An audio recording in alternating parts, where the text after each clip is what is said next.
On today's Locked On Thunder podcast, Jay Will goes for a triple-double. Ousmane Dieng steps up. Aaron Wiggins continues to dominate. And they just beat Portland. The Thunder just beat Portland no matter what's going on. We'll talk about it all on today's show.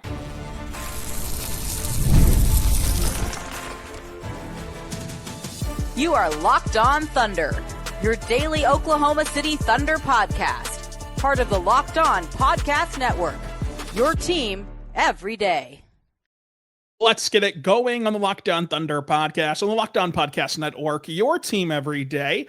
I am your host, media member, and beat writer for Thunder on SI, Rylan Stiles. Follow me on Twitter at Rylan_Stiles. Follow the show on Twitter at LOThunderPod. Joining us today is Brandon Rahbar, DailyThunder.com, media luminary. Brandon, what a game this was. 16 straight over the Portland Trailblazers. The Thunder, no matter what lineup they trot out there, still find a way to beat Portland. But there's a ton to talk about from this huge win over the Trailblazers. I got to say, Rylan, a couple of weeks ago, you and I on this show on Locked On Thunder ranked our top 5 most impressive Thunder wins of the season. We might have to do a re-ranking. We might have to throw those rankings out. Scoot over, Cavs win. Bye-bye, Celtics win. I think that this may have been, you can argue, I'm not saying it is, you could argue that without all the Thunder starters, this was all bench players, that maybe this was the most impressive win of the season. I mean, it certainly seems like it. This is a Portland team that, like, while their record isn't as impressive as beating Cleveland, beating Boston, they're a scrappy bunch, and they're a bunch that's been playing really well since the All-Star break, really since the turn of the calendar year, trying to vie for a play-in as Dallas loses again. And the Thunder, without 6 key guys, like pivotal guys, starting level players, were able to give them a lopsided win, 107-89 over Portland. Mark Daigneault called this a program win after the game, and he's exactly right. Like, you look at who stepped up for this Thunder team. It was Ousmane Dieng, it was Jay Will, it was Wiggins. It was these guys who have been crafted and molded and developed in Oklahoma City and have really had to go the long route. I mean, Wiggins has spent time in the G League, so has Jay Will, and so has Ous. Wiggins starting on a 2-way contract, getting to this point. When you look at this game, the first thing that jumps out is the Jay Will triple-double. 10 points, 11 assists, 11 rebounds, a career high for him. In assists and his first career triple-double, 3 steals and 2 blocks. And what quietly now, because of his loud triple-double, is one of his best defensive games at the NBA level. He only took 7 shots, went 2 for 4 from beyond the arc. Brandon, when you watch Jay Will out there just dishing it out, the high post hub that has been Jaylin Williams passing, now getting a longer runway here due to the injury report. How impressive was this triple-double? Very impressive. Would you believe it if I told you that not only was this Jay Will's first career triple-double, this was the Thunder's first triple-double as a team this season. This team with SGA and J-Dub, 2 all-stars that stuffed the stat sheet. Neither of them had a triple-double all season. Jay Will is the first. So incredibly impressive. Without SGA and J-Dub and Cason Wallace, you kind of wondered, even Hartenstein, because he's a playmaker, you wondered where the playmaking, the passing was going to come from. It came from Jay Will. This is the Thunder's 3rd string center that's, come in and he sets the table for all these guys, and they win in blowout fashion, 18 points, and Jay Will was the hub. Obviously the triple-double is impressive. More than anything, I thought it was the playmaking, setting up the table for the other guys. This was a team, you kind of mentioned it. I tweeted it out. 9 players played. Ousmane Dieng was a number 11 overall pick. Dylan Jones as a number 26 overall pick. Those are the only 2 first-rounders that played for the Thunder tonight. They had 3 second-rounders and 4 undrafted players. So incredibly impressive team performance from the Thunder tonight, spearheaded by Jay Will. And this is a game that Jay Will really deserved to have a night like this, where he was actually good defensively. His offense was there. He was a monster on the glass, and it all came together for him on one night for a guy who's been the ultimate professional in terms of handling a different looking front court. And whenever these 2 guys got healthy, reducing his minutes, obviously with Chet and Hartenstein back, and someone who's been the biggest energy giver, the most consistent competitor on this team. And you see and you hear from his teammates how much he's there for them, how much that he supports them, even whenever things aren't going his way. That's tough to do. I mean, at the end of the day, this is a business, and like there's the team is a business, individual players are businesses.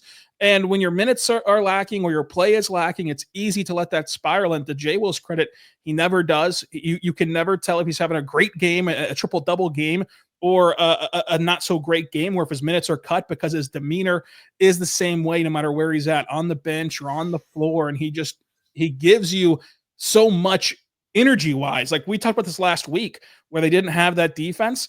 He got first quarter minutes because that's a guy you can rely on to turn the tide for a game in Brooklyn, for a game against San Antonio, which started out sluggish. And he was the first one in those games to really inject energy into them. So for him to have a night like this is obviously great. Now, as someone who likes to look at things through the big picture lens, obviously, Jay Will's not going to have a triple-double in the playoffs, you wouldn't imagine.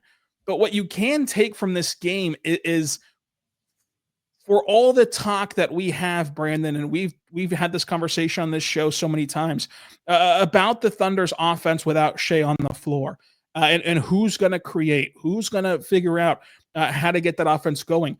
The way that they played through Jay Will today offensively, as you mentioned, without a true on-ball creator, sans for Aaron Wiggins, is something that this team can replicate when it matters, and take these principles into the playoffs. And while it might not be Jay Will doing it, and he of course could, but Hartenstein has the same skill set of being a high post hub who can generate good looks for others in an unorthodox way, right? Where we think about how can you go get a bucket, we think about step back threes or on ball, cross them up at the top of the key, go to the basket. This is another wrinkle that can help the Thunder get into offense and get into good shots, even without SGA on the floor. And I thought that Jay Will kind of just showed all the little wrinkles the Thunder have been adding to this team and incorporating to this team, making Isaiah Joe more of a movement shooter, having more motion to their offense this year. And it all came to a head in this game against Portland when you really needed it. And he gets a triple-double, but I think that he also showed you what he's capable of.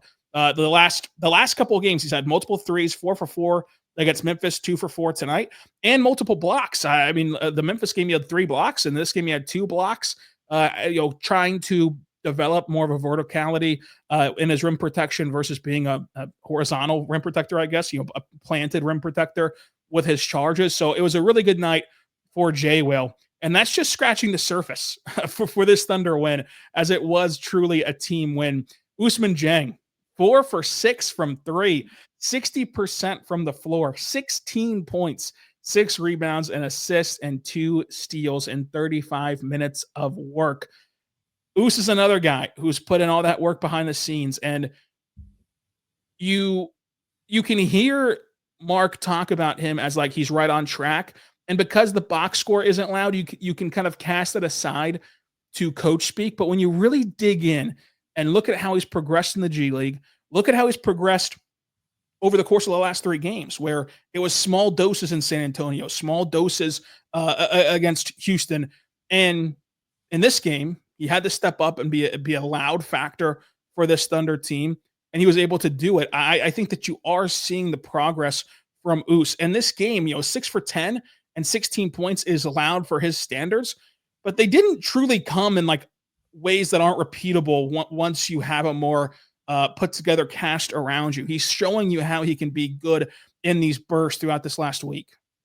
Yeah, we've heard this Thunder team from Shea and Mark and Dub talk about how guys are ready at any given point, and how guys like Jay Will or Dieng, they may not get regular minutes, but they're always ready. And Us in particular has gotten sporadic minutes. He's been G League, back to the league. He's been hurt. He's been healthy. It's kind of bounced around. He's just gotten sporadic minutes. So it was really nice to see him in a featured role tonight, where he starts, where he gets big minutes, and he performs. He played 36 minutes, and you mentioned the 16 points. 4 or 6 from 3, that's a career high, made threes for Us. He had hit 3 threes in a game 4 different times.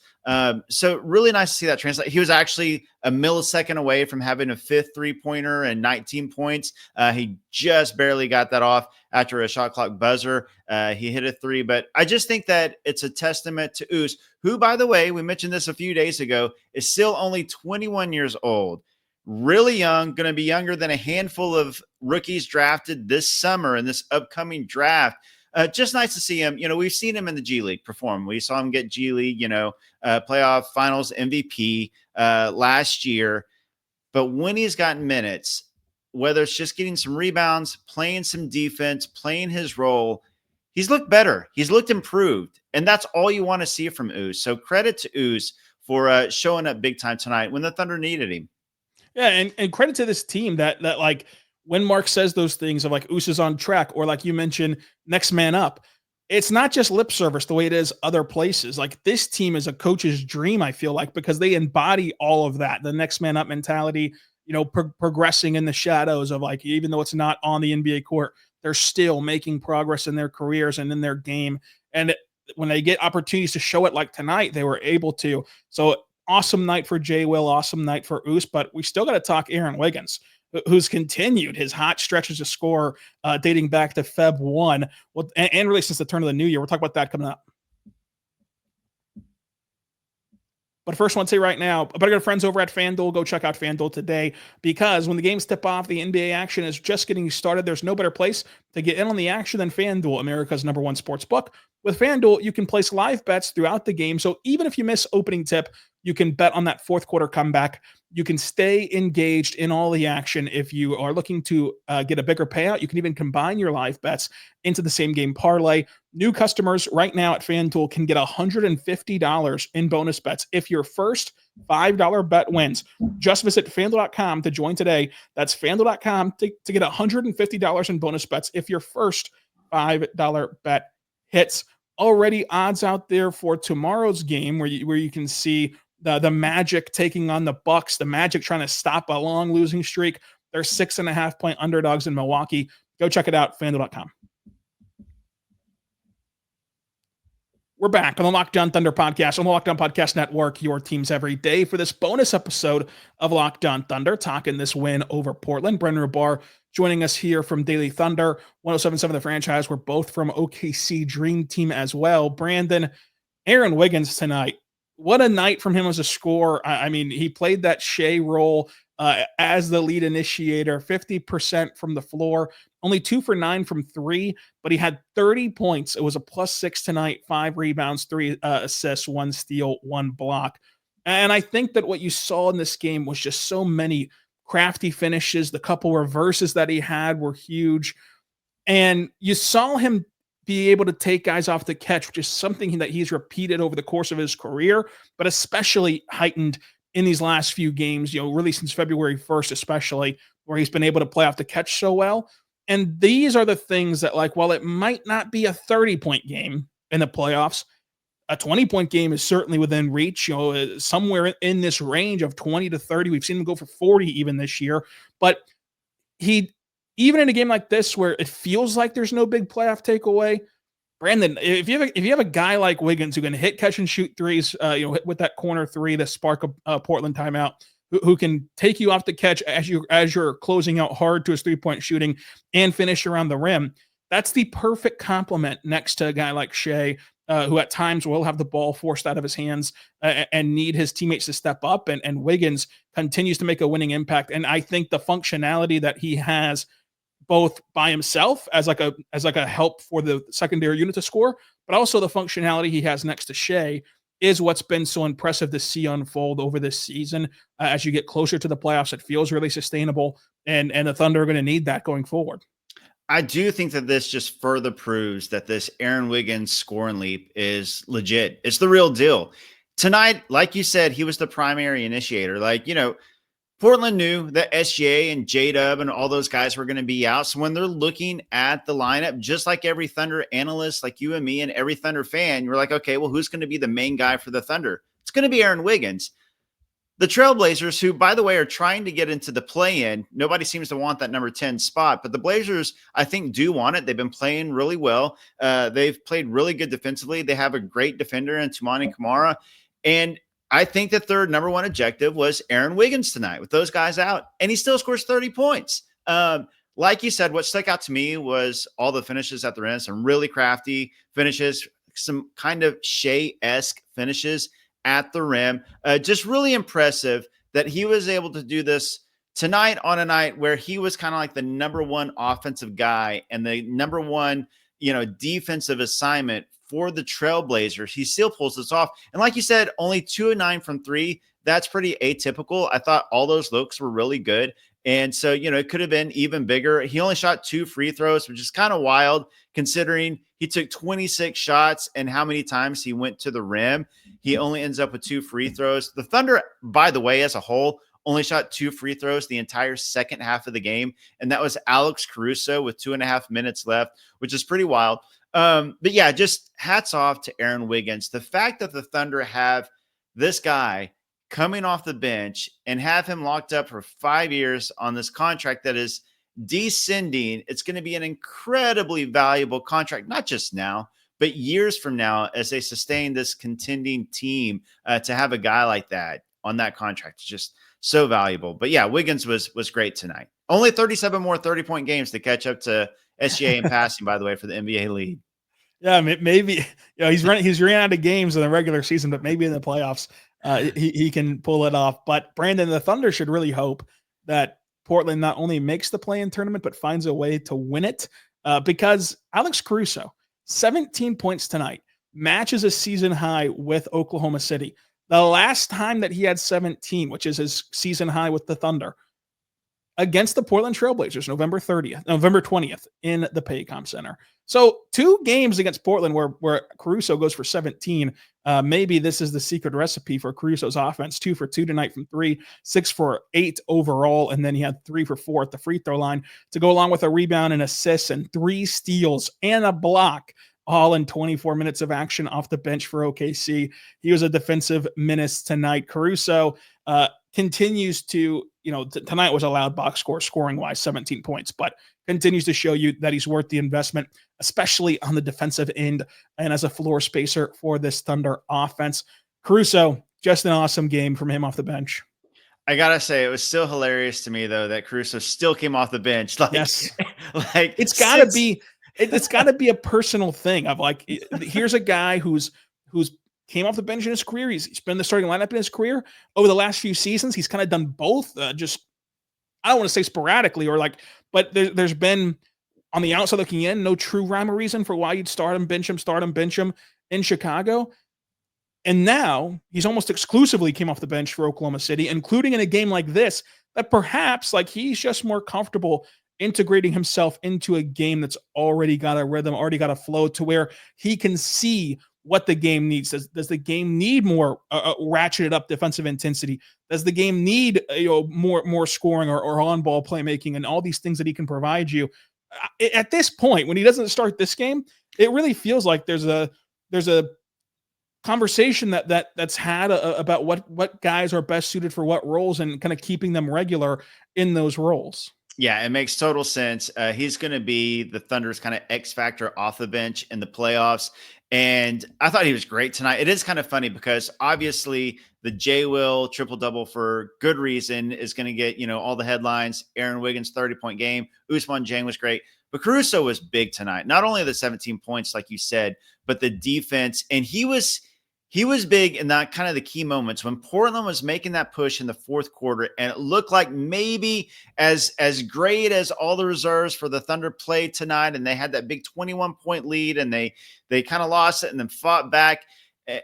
Portland was making a push, and it looked like maybe the Trailblazers would kind of get over the hump. Caruso made key play after key play after key play during that stretch, both defensively and taking initiative offensively. He was kind of the vet on the team. Well, he's the vet on the team, period. He's the oldest guy on the team. As Cason Wallace said on the Old Man and the Three, according to Caruso, the only ball teammate he's ever had. He is the old man on the team. But tonight specifically, without SGA and Dub and Hartenstein and Chet and all those guys and Dort, Caruso was kind of the grizzled vet.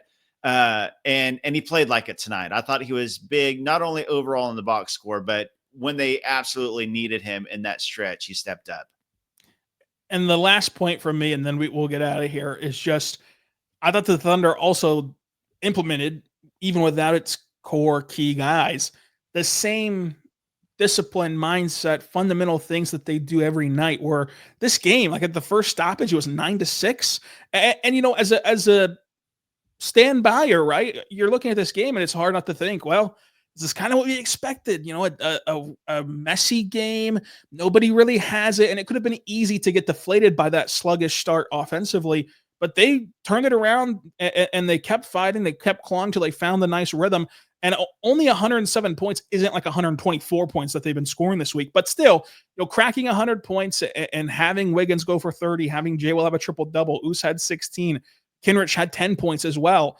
Isaiah Joe had 16, and off the bench, Caruso had 17. Like getting into at least something of an offensive rhythm was always going to be a challenge tonight, and they went out there and did it. And regardless of circumstances, even against a good Portland defense, they were still able to find that crack, and they were able to exploit that and build on that. I thought it was really impressive tonight from OKC. But now, Brandon, the real stuff begins.